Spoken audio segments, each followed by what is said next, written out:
મેં 20 વર્ષ ખટારો હાંક્યો. આ તમને મારી વાત કહું, આ તમારા થાનમાં તે ભાણુભાની ગાડી હાંકતો હતો. હિન્દુસ્તાનના ચારેય છેડા ફરી આવ્યો, પણ બાપુ 2 કિલોમીટર જાઓ જો તમને હાસું સરનામું કોઈ દે તો. આપણે હિમાજનમાં છે એટલી તો આપણને ખબર હોવી જોઈએ ને. પણ બાપુ રાજ્ય એકે જોયા વગરનું બાકી નથી. પણ બાપુ કોઈ એમ કે દરબારે દારૂ પીધો તો પરમાટી ખાધી તેથી 5 લાખની શરત મારીને આવજો મારી પાસે. એમ બાપુ કુળની માવતરની ખાનદાનીની ખબર હોવી જોઈએ. ખટારાનો ડ્રાઈવર એટલે ઓગણીમી કોમ. બાપુ પાણી ન પાય કોઈ. તમે વિચાર તો કરો, મને અહીંયા કોઈ પાનારા ને ખાનો ખવડાવનારા કોઈ નહીં મળ્યા હોય. પણ બાપુ સિદ્ધાંતથી જીવન જીવાય. ખટારાનો ડ્રાઈવર એટલે બાપુ છેલ્લી કોમ કહેવાય. પણ સિદ્ધાંતથી જીવો ને તો દુનિયામાં બાપુ આંગળી પકડનારો તો મારો નાથ ગમે ત્યાં મળી જાય. બાકી હવે વધ્યું છે આ ભજનને. મને અમને ખબર પડી જેસલ કરતા અમારો ઇતિહાસ સારો નથી. અહીંયા તમે ભલે જે અમને બોલાવતા હોય ને કહેતા હોય, અહીંયા અમને કોઈ કહેતું નથી ભજનમાં આવજો એમ. કારણ કે આ ખુલાસાની જ વાત કરું. કારણ કે મારકૂટને મસાલા જ કર્યા છે. અને આમાં પાછું એવું હોય કે તમારે સુધરવું હોય ને તો દુનિયા નો સુધરવા દે. એટલે અઘરું છે. આ મીરાએ છે ને ઝેર આવડું આ જ પીધું હતું. આ કપાનું ઝેર રહ્યું ને કપામાં છાંટવાનું, એ તો મીરાને મારી નાખે. પણ આ માણાનું ઝેર રહ્યું ને પીવું પડે ને હજમ એ કરવું પડે. મીરાએ એ પીધું હતું. કપાનું મારી નાખે એ નહીં દે, એમાં મીરાને મૂકે નહીં. પણ મારો કહેવાનો અર્થ તમારે સુધરવું હોય ને આ જગત તમને સુધરવા ન દે. અમારે આ હમણાં ઓલી 500 ની 1000 બંધ થઈ હતી ને તેથી અમે લાઈનમાં ઉભા હતા. તે મારી વાંહે એક ભાઈ હતા ને ત્યાં આગળ વ્યાઈ ગયા. અમારા ગામના કોળીના છોકરા 2-3 હતા ને, એ કહેલા તું અમારા ગામના દરબાર ઉભા, તું જે દરબાર હોય કેના ઘરનો મેડો સાટકે મારવા. એટલે મેં કીધું ભાઈ હું તને કંઈ કહેતો નથી, તું પેલા પૈસા લઈ લે. ના કે તમે દરબાર બહુ ઉપાડો લીધો છે ને આમ છે ને તેમ છે. હવે તમે વિચાર કરો કે આ ધોકા ઉપાડવા કે ન ઉપાડવા. પછી મેં તમને કદાચ એવું લાગતું હોય છે કે આ જૂઠું બોલતા, પણ કોઈક દી મારા ગામમાં આવો ને તેથી હું તમને પાકું કરાવીશ. હું પૈસા લીધા વગરનો વ્યો ગયો. મેં કહું અહીંયા આ બોલ્યા વગરનો રહેશે ને હું હકણો નહીં રહું ને આપણે ચાલુ નથી કર્યું ને આપણે ચાલુ નથી કરવું. તો એમને એટલું કહેતો આવ્યો કે તમે થોડાક મોડા ભેગા થયા, વહેલું ભેગું થવાનું હતું. હવે હું જાઉં છું, તમે પૈસા લઈ લીધું. દુનિયા બાપુ આ જગત છે ને બાપુ હાથીની અંબાડીએ ચડાવે ને બાપુ ઉતારીને ગધાડા ઉપર બેહારી દે, કોઈ ભરોસો નથી. પણ સંતો એટલા માટે કહે છે, સવારામ સાહેબ બાપુ બજાણામાં વાણી કરતો હોય કે સુરતા કોઈ સુગડ સમેટે, સાહેબ ઘટમાં ભેટે, તીર્થ વ્રત બહુ કરે જાય બદરીને બેટે, પડ્યું અહીંયા ગોતે ને ગોતે સેટે સેટે, આદલ તો અંતરમાં રહેશે બાપુ ભજન કરો તો ભેટે. એમ નામ બાપુ કંઈ છે નહીં. અને એક મારી ખાસ ભલામણ કે એક ભજનમાં છે ને તમને મોજ આવે. મારા વારામાં જો કે નાખવાનો બહુ વારો જ ન આવે. જો કે એટલે હું તો કહેતોય નથી કે મારામાં નાખવાય, પણ આવા ભગીરથ કાર્યમાં કંઈક નાખ્યું હોય ને ભગવાને કોઈ દી કોઈનું રાખ્યું જ નથી. અને એમાં આ તમારા વાસુકી દાદાના પરચાની મને ઘણી બધી વાત કરી. ખરેખર એક તમે વિચાર તો કરો, 2 કિડની ફેલ હોય ને 15 લાખ રૂપિયા ડોક્ટર કહેતો હોય ને જવાબદારી લીધા વગર 15 લાખ જવાબદારી તો નહીં. અને આ દાદો બાપુ જો મટાડતો હોય તો આ કદાચ તમે બહેન નાખ્યા હોય ને એ તમને 500 ન કરે તો બાપુ આ દાદાનું ઓળખે કોણ રામ? હે એટલે એવો જીવતો જાગતો દાદો બેઠો હોય અને તમને જો બાપુ પોરાના પલ્લાનો કદાચ અમારું તમને નહીં ભાવતું હોય, પણ આ પ્રોગ્રામ તો તમારો છે, આના ગામ તમારું છે, માંડવા તમારા, અમે હમણાં ખંખેરીને હાલ્યા જાય. અમને કાંઈ ફેર નથી પડતો. પણ એક તમારો ને અમારો જ્યારે ઉમળકો હોય, અમે તો તમારા મહેમાન છે. તમે કીધું છે ને અમે આવ્યા છીએ. બાકી તમે અત્યારે કદાચ એમ કહો ઘેઠા ઉતરો બંધ કરો, લબાસા કરો, ભીડો બંધ કરો, તો એમ વહેતા થાય. અમને કાંઈ આમાં ફેર નથી પડતો. સંતોએ આપ્યું એ અમે તમને પીરસી છીએ. ખાવ ન ખાવ એ તમારી મોજ.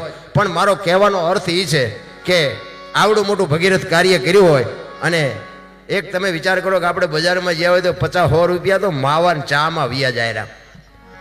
એક દિવસની આપણે માવા ચાની રજા રાખીને અહીંયા કદાચ નાખી દઈએ તો બાપુ દાદો એમાં ડબલ ન કરે એવું કોઈ દી બને નહીં.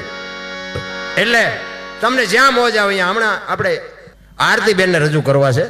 એટલે હવે આરતીબેનને આપણે સાંભળે. જો કે આજ કુદરતે જો કેવું ભેગું કેવું કર્યું, બધાની એક જ રાશિ છે. આબિદાબેન, આરતીબેન ને અનુપસિંહ એક જ રાશિના બધા ભેગા થયા. પણ તમને કેમ નથી પોરા નથી છૂટતો એ નથી ખબર પડતી.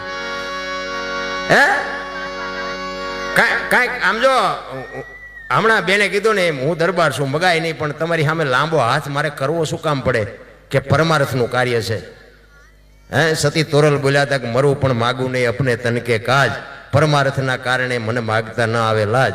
કારણ કે જે તમને મોજ આવે અહીંયા છે ને દહની નોટ નકરી દહની લઈને આવીને નાખો ને તોય તમને એમ કોઈ ન કે દહ શું કામ લાવી, તમને મોજ આવે એટલી. પણ વરજો અને કારણ કે બેન આરતીબેનને રજૂ કરું અને પછી હાવ ઈ એમને માથે કંઈ ન નાખો તો પછી એમને દુઃખ થાય ને. એટલે મારી માથે નો મારા ભાગના હોય ને બધા અહીંયા નાખજો. એટલે આરતીબેનને રજૂ કરું, જોરદાર એક તાલી. આમ કંઈક ઉમળકો, તમારો ઉમળકો જ નથી. મને એમ થાય કે આવો પ્રોગ્રામ બાપુ, હા આમ નજીક બી આવો ને, નજીક આમ ટાઈટના શું કામ દેખે, ભજન તમને અડવાનું નહીં. તમે તાર નજીક બેસો તો ભજન તમને નહીં અડે, અને તમને અડે તો અમને તેમ બોલાવો નહીં. એટલે તમે તાર નજીક બી ભજનથી બીતા નહીં, ભજન તમને કાંઈ કરે નહીં. આ સ્ટેજથી હેઠું ભજન જાય નહીં, એ 100%. પણ તમારો કંઈક ઉમળકો હોય ને, બહુ પૈસાની વાત પૈસા પાય, પણ બાપુ આમ કંઈક લાંબો હાથ કરીને કે હાકલો પડકારો હોય ને તોય અમને એમ થાય કે નાના ડાયરો બેઠો છે. અને હજી આપણે બેનને સાંભળવા છે, પણ થોડી વાર અહીંયા ઉપર ચા ને પાણી આપો, પાણી પેલા પો અને પછી ચા લઈ આવો. કારણ કે ટાયર્ડ છે ને, આ બધા સાજિંદાઓની મહેનત છે. જો કે આ પ્રોગ્રામ છે ને, પ્રોગ્રામમાં મજા આવે એ પ્રતાપ આવડામનો છે. હા, એ આમાં શું થાય કે બધા કલાકારોના વખાણ કરે, ઓલો ગાયો તેમાં મજા આવી ને ઓલો ગાતો તેમાં મજા ન આવી. બાકી પ્રોગ્રામ ઊંધો નાખવો હોય તો આવડા સાજિંદા નાખે, ગાડીઓ અમને ખવડાવે. પણ ખરેખર દિલથી વગાડે છે. અને એમને હું ઈશ્વરને એવી અરજ કરું કે એમની જે કળા છે એમાં ઉત્તરોત્તર ભગવાન વધારો કરે એવી. જોકે દિલથી વગાડે છે. મારે કોઈ અનુભવ કે કોઈ પરિચય નથી, પહેલી જ વાર બધા મળ્યા છે. ક્યાંના છે, કેવા છે, શું નામ છે કંઈ ખબર નથી. પણ તમે જુઓ ને, 2 લાખના કલાકાર હોય ને તો એનો તબલજી જુદો હોય, પેટી જુદી હોય, બધું એનું હવનું અલગ અલગ હોય. કારણ કે બધાને ખબર હોય કે અમે વાતું વલડાઈ કરતા હોય, પણ આ ઉપર બેઠા એમાં હાપ ચેવો હોય એ અમને ખબર હોય. એટલે બેને સરસ મજાની સંતવાણી કરી. અને હવે આપણે આબિદાબેનને સાંભળવાના છે. પણ આ મને અત્યારે આબિદાબેને નામ આપ્યા, સુરજભાઈ મેર એમના ભાઈ છે. આ નામ તો જો કે ઘણા ટાઈમથી સાંભળ્યું હતું, પણ આ ભગવાને ભેટો કર્યો. આમના ભેગું બેહવા મળ્યું અમારી કંઈક કમાણી ન કહેવાય. એટલે એવું જોરદાર ગુજરાતમાં નામ. અને એની કળા દેખાય છે આમ સામે. એના હાથ ઉપર આપણે જોઈએ તો એની ખબર ન પડે કે આ કેવી એની કળા છે. હમણાં ઓલું ડાક લઈને બેઠા, મેં કહ્યું આ રાવળ દેવનું ભાંગી નાખશે કાં તો. આ માંડવામાં હાલે એમ છે. એટલે એમનું પણ જબરજસ્ત નામ છે. અને શું નામ? હા, રવિભાઈ પરમાર. એમના એક હારે આમ તો જો એક જણાથી ઉપડે ને એટલા વાજિંત્ર વગાડે. ખરેખર બહુ મોજ કરાવે. અને ભાઈનું હા વિપુલભાઈ, આ તમે જુઓ તો આ લગન બગનમાં લઈ આવ્યા હોય તો ઓલા ઢોલ વાળાનું ભાંગી ન જાય. હા, પણ એ સેવા થાય, પણ એ ભજનમાંથી લગનમાંથી બે બધી કોરથી લૂંટે છે એમ. એની ઢોલની કળા જોરદાર છે. એને જોરદાર તાળીઓથી વધાવી લ્યો. અને ભાઈ મજીરા નિલેશભાઈ, હા, એ હવે તમે એક દીકરી હોય ને બાપુ, હોળે હણગાર સઈ ગયા હોય પણ નાકમાં નથડી ન હોય તો કેવી લાગે?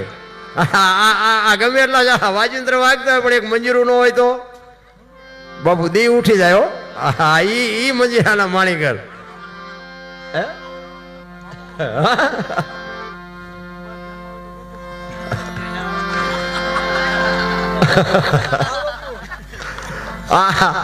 આમાં મંજીરા વાળાના તો લગ્ન થઈ ગયા વાંધો ને ડખો થાય. કારણ કે આપણે સંબંધ જોવા જાય તો માણા પૂછે જ કરે, દીકરો શું ધંધો કરે છે, ન પૂછે. એમ કે મંજીરા વગાડે તો ઓલા ઈચ્છા હોય તો એમ ન કે નથી દેવી, પણ એમ કે અત્યારે વ્યાજો ફોન કરશું, એ ફોન આવે નહીં.